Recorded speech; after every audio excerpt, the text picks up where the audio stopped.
The house was quiet, as it always was. Claire Mitchell, 52, stood at the kitchen sink, rinsing a coffee mug she didn't remember drinking from.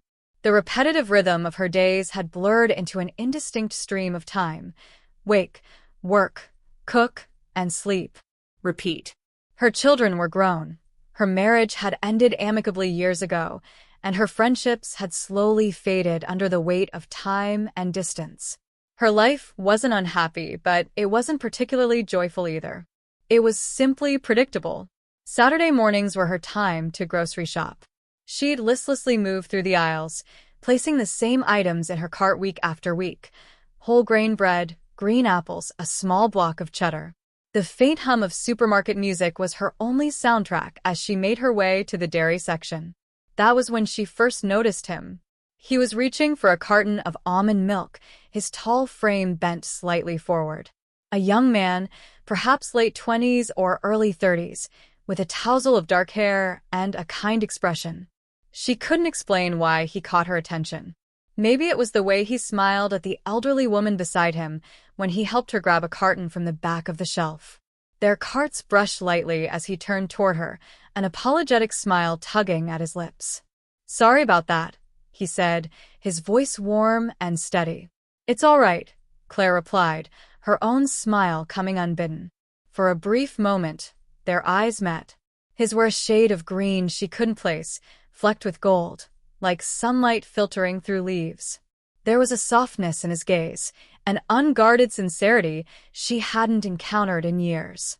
"It's busy today," he added lightly, gesturing to the crowded aisle. "Yes," Claire said, feeling oddly self-conscious. She tightened her grip on her cart. "It's always like this on Saturdays." He nodded, giving her one last polite smile before moving on. Claire lingered for a moment, watching him walk away, wondering why such a fleeting interaction left her heart feeling just a little lighter. By the time she reached the checkout line, she'd convinced herself it was nothing, just a passing moment. But as she drove home and unpacked her groceries, she caught herself thinking about him again. The almond milk, the kindness in his smile, the way her chest had felt just a little less hollow in those few seconds. For the first time in years, Claire found herself looking forward to her next trip to the store the next Saturday. Claire made sure to arrive at the grocery store at the same time as the week before, even though she told herself it was just a coincidence.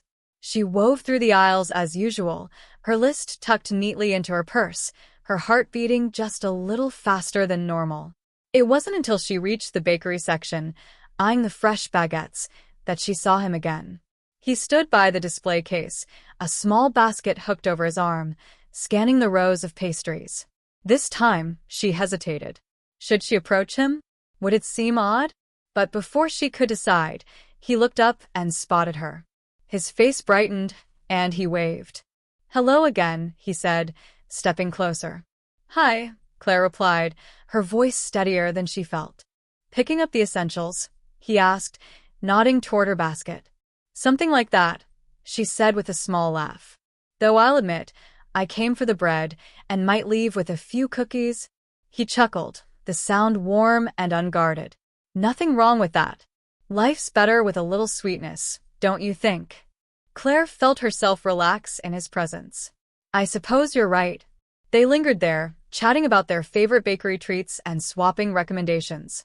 She learned his name was Daniel, and he was a graphic designer who worked freelance.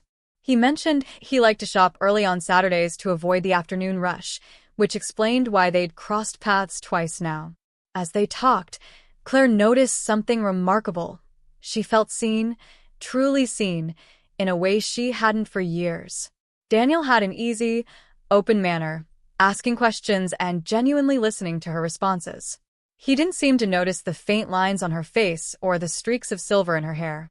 Instead, he seemed wholly focused on their conversation, as if her thoughts and words carried weight.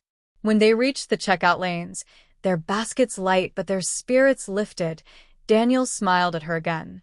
"Maybe I'll see you next week," he said, his tone hopeful. Claire hesitated for a fraction of a second before nodding. "Maybe you will." As she walked to her car, a small, inexplicable warmth spread through her chest. It wasn't just that someone had spoken to her or that she'd enjoyed the conversation. It was the way Daniel had made her feel, alive, connected, like a part of her that had been dormant for years was finally beginning to stir.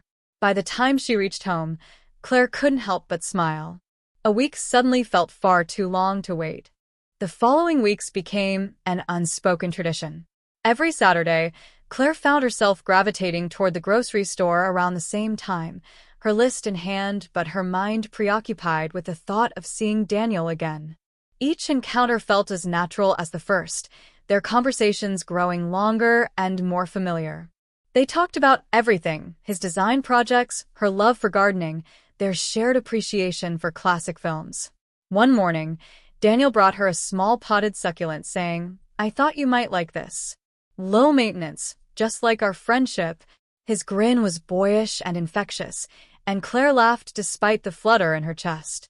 As their bond deepened, Claire began to notice the subtle shifts within herself. She caught her reflection in the mirror one morning and was surprised by the liveliness in her eyes, the faint color in her cheeks. She started paying closer attention to her wardrobe, choosing outfits that made her feel confident, even if she told herself it was only for her own sake. But with that awakening came an unsettling realization. One quiet evening, as she sipped her tea and flipped through an old photo album, she found herself thinking about Daniel in a way she hadn't thought about anyone in years. It wasn't just fondness or admiration. It was something deeper, something that made her pulse quicken and her thoughts linger long after their conversations ended. The realization startled her. This isn't what friends do, she thought, her hands gripping the mug tighter. She stared out the window into the darkened garden, her mind racing. Claire spent the next few days in a haze of self-doubt and confusion. How could she, a woman in her 50s, feel this way about someone who was likely closer in age to her son than to herself? The idea seemed absurd, even shameful. Yet, when she thought about Daniel, his easy laughter, the kindness in his eyes, the way he made her feel seen, it didn't seem absurd at all. Still, she couldn't help but second-guess herself. Did he feel the same way? Or was she simply projecting her own loneliness onto him, mistaking his kindness for something it wasn't? The thought of misinterpreting his intentions and ruining their friendship made her chest ache with dread. By the time Saturday rolled around again, Claire wasn't sure if she should even go.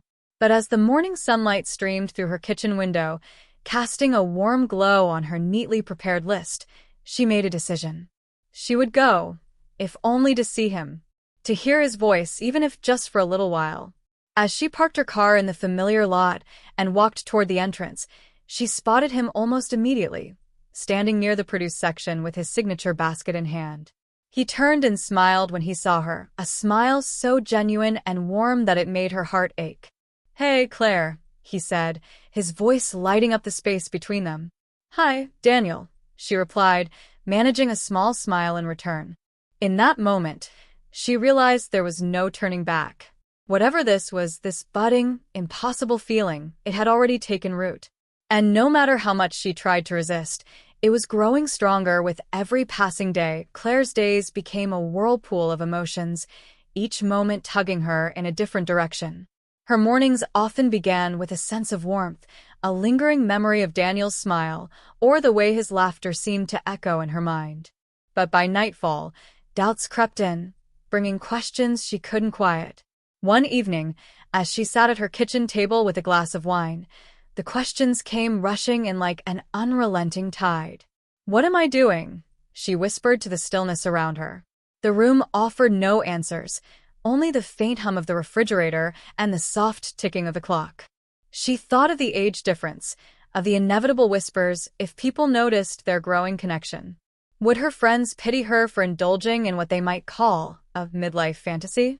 Would her family see her as desperate, clinging to the attention of a younger man to stave off loneliness? And then there was Daniel himself. She worried about how her feelings might affect him. What if he saw her as a mentor or a maternal figure, someone safe to confide in? How could she jeopardize their friendship with emotions he might not share? Yet, as much as she wrestled with fear and doubt, there was no denying the truth. Daniel had awakened something in her that she thought had long since faded.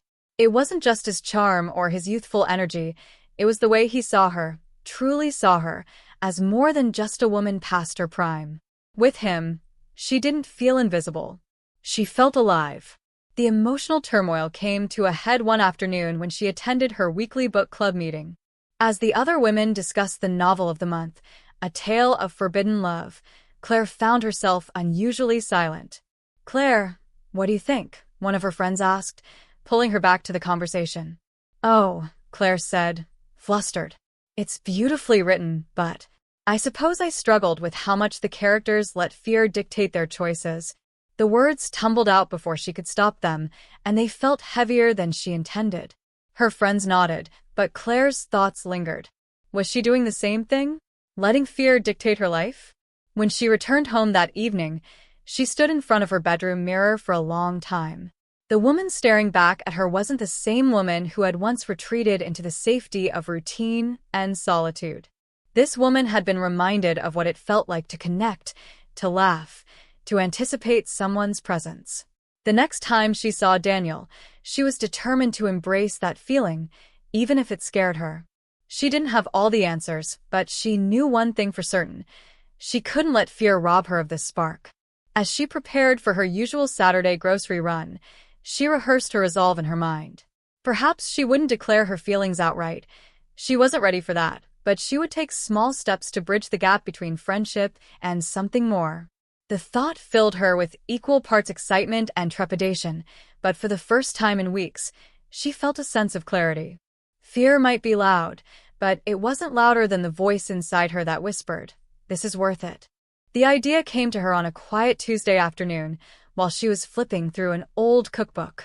The pages were worn and splattered with memories of dinners cooked long ago, but today they carried a new kind of inspiration. She would invite Daniel over for dinner. It was practical, she told herself. He had mentioned once, in passing, that his schedule made it difficult to have a proper home-cooked meal. "I survive on sandwiches and takeout most days," he had admitted with a laugh. Claire clung to that detail now, letting it quiet her nerves as she prepared to reach out. She spent nearly an hour composing a text, agonizing over each word to make it sound casual yet inviting. When she finally hit send, her heart pounded so loudly she could hear it in her ears. Claire's message. "Hi Daniel, I was just thinking about something you said the other day about not having many home-cooked meals. I love to cook, and I'd be happy to make you dinner sometime if you're free." No pressure, of course. The response came quicker than she expected. Daniel's reply.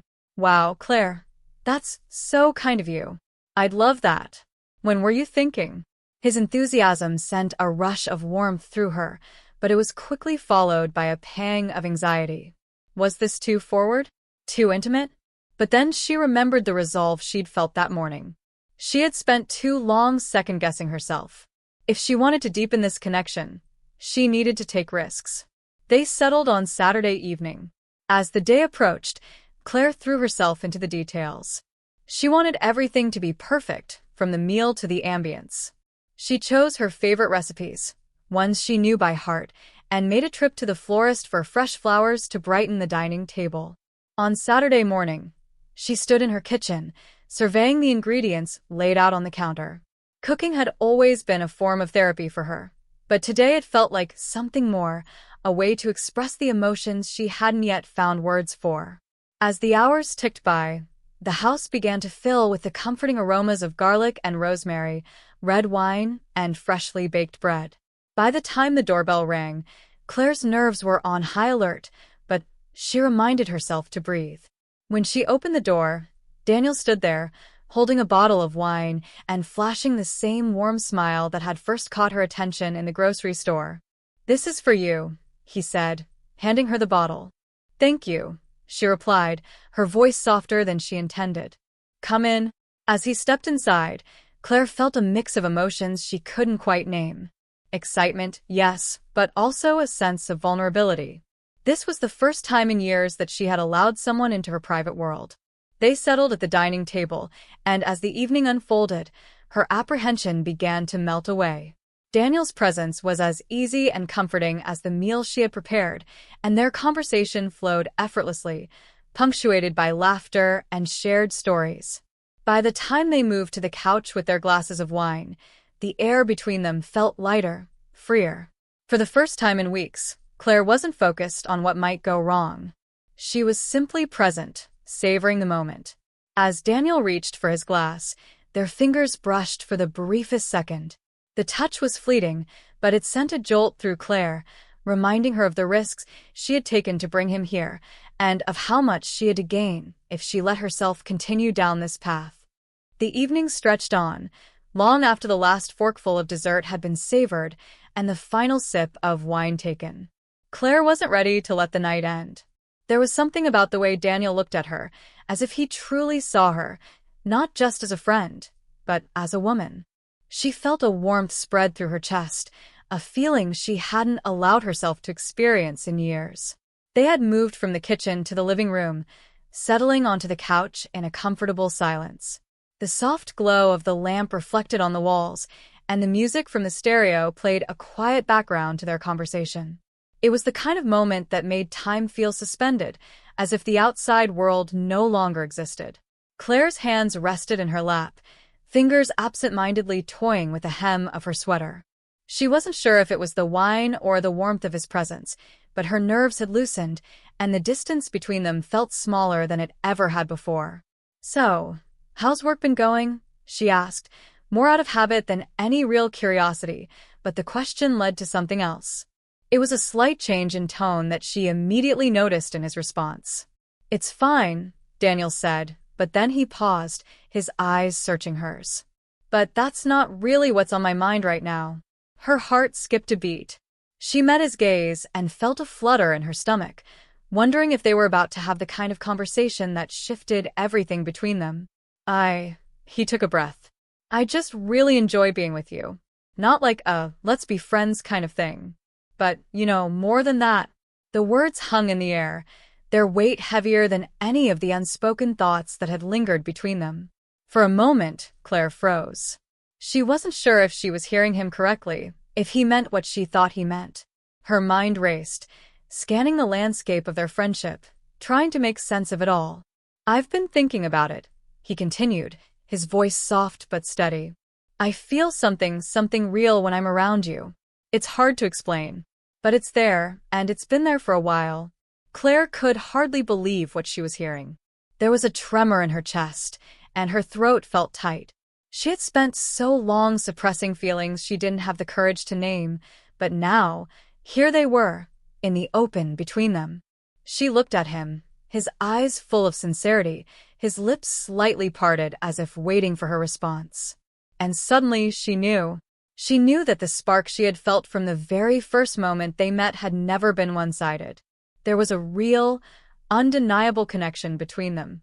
And it was no longer something she could ignore. She started, her voice shaky as she searched for the right words. "I feel it too, but I've been afraid to say anything. I'm older than you. I've had this life that feels disconnected from the world you're in. And I didn't want to make things complicated." Daniel's hand gently brushed against hers, his touch warm and grounding. "I'm not worried about any of that. I'm just worried about you thinking that it's not worth it. But it is. For me, it is." The sincerity in his words cracked something open in Claire. All of the doubts, all of the fear she had about what this could mean for her, for them, began to dissolve. In that moment, it didn't matter that they came from different generations, or that the world might raise an eyebrow at their connection. What mattered was the quiet understanding that passed between them, an unspoken promise that they could take this wherever it needed to go. She took his hand, feeling the pulse of his fingertips against her skin, and for the first time in ages, she allowed herself to believe in the possibility of something more. "You're right," she whispered, her voice barely audible, but full of certainty. "It's worth it." They sat there for a long time, their hands entwined, words no longer necessary. The silence between them was filled with the quiet hum of something beautiful unfolding, a new beginning, unexpected but undeniably real. In that moment, Claire knew that nothing would be the same again. And for the first time in years, she felt a deep sense of peace, of belonging. As the night deepened and the world outside drifted into its own quiet slumber, Claire sat in the stillness of her living room, her thoughts swirling. Daniel had left a few hours ago, after they'd shared a quiet, lingering kiss at her door. A kiss that had made her heart race in ways she hadn't felt in a long time. She could still feel the warmth of his lips, the gentleness of his touch, a lingering reminder of the possibility that had blossomed between them. She wandered into the kitchen, her movements slow, thoughtful. The empty wine glass sat on the counter, evidence of the evening, but it was her own reflection that caught her eye in the window. She studied herself, her face, her eyes. She was older than she had been when she last thought about love, about romance, and certainly older than Daniel. But looking at herself now, she didn't see the years as a barrier, nor did she feel any shame in the excitement she had allowed herself to feel for him. For too long, Claire had kept her emotions buried under layers of routines, of self-protection. She had told herself that romance was something meant for the young, that love had passed her by in the swirl of raising children, of career, of the quiet hum of middle age. But sitting with the fullness of the feelings she had discovered with Daniel, she realized how much she had missed by holding herself apart from this kind of connection. The thing about love, she thought, is that it doesn't have an expiration date. It doesn't care about how many candles are on the cake or how much life has been lived. Love doesn't follow rules. It doesn't wait for the right time. It simply arrives when it's ready, regardless of age, circumstance, or expectation. She thought about all the years of self-doubt, the years of telling herself she wasn't worthy of love, or that love would be too complicated, or that it was somehow too late. But now, in the quiet of her own space, the truth of it all settled into her bones. Love was always there, waiting for her to open herself to it again, waiting for her to allow herself to believe. Maybe that's the lesson, she whispered to herself, the words soft but sure. Maybe love has nothing to do with age or what the world thinks. Maybe it's just about being open to it, being brave enough to let it in. Claire moved to the window, pulling the curtains slightly aside, letting in a sliver of moonlight that reflected off the street below. She took a deep breath, inhaling the cool night air, and for the first time in a long while, she felt a sense of freedom. It was as if a weight had been lifted from her shoulders, her own doubts, her own fears about how others would see her and whether she was too old for a relationship like the one she now found herself in. None of it mattered. Daniel's words echoed in her mind. It's worth it. And now, more than ever, Claire believed him. Love wasn't something that stopped when you reached a certain age. It didn't fade with the years. It transformed, yes, but it didn't disappear. It only took on new shapes, new forms, new meanings. And now, in the softness of her home, in the quiet hum of her life, Claire knew that she was ready to embrace this new chapter of her own story. A chapter she never thought would be possible for her. Looking out into the night, she smiled to herself, a quiet resolve settling in her heart. Love, with all its complexities and joys, was for her now. At this moment, no matter the years between them, no matter the judgments of the outside world. And in that knowing, Claire felt a deep, unshakable peace. She was no longer afraid to live the life she truly wanted. She was ready to embrace the love that had come to her, unexpected but undeniable, and to walk through the world with the knowledge that love could come at any time, no matter how old you were. As the days passed, Claire's world began to shift in subtle, profound ways. She found herself waking each morning with a quiet excitement she hadn't felt in years. Even the routine of grocery shopping, once an ordinary, solitary chore, felt lighter now. Every encounter with Daniel, whether a brief text, a phone call, or an impromptu meeting at the cafe, added a spark to her otherwise steady days. Their connection was still new, fragile in some ways, yet there was an undeniable pull that grew stronger with every conversation. She knew it was still early, that the road ahead was uncharted and filled with uncertainties.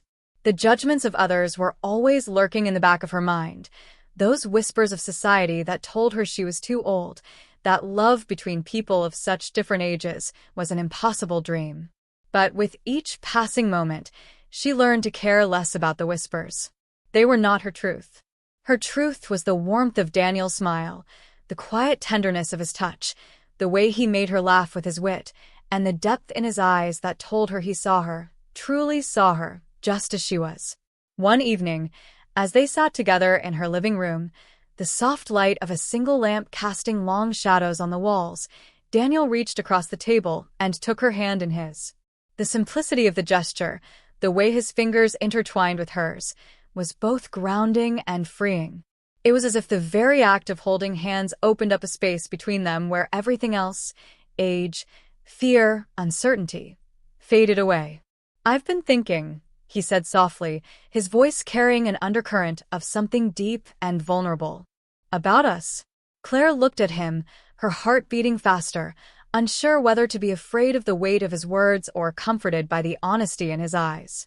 "I'm not in a hurry," he continued, squeezing her hand gently.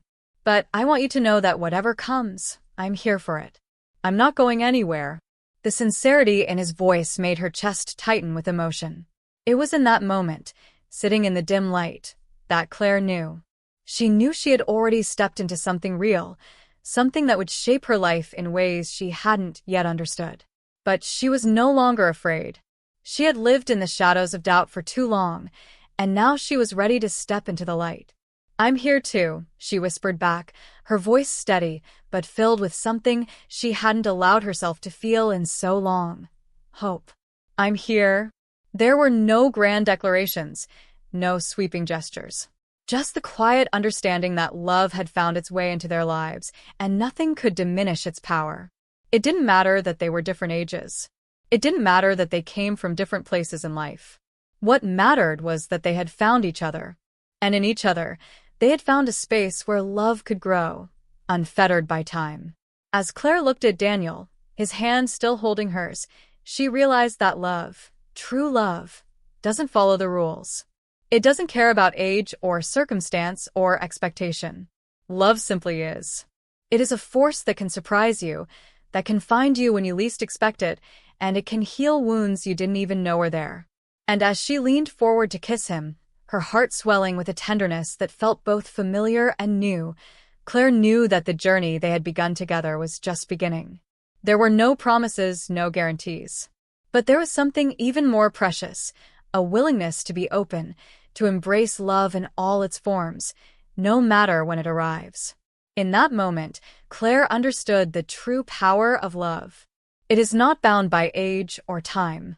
It is not something you can control or predict. It is simply something you must let in with open arms and an open heart. And so she did.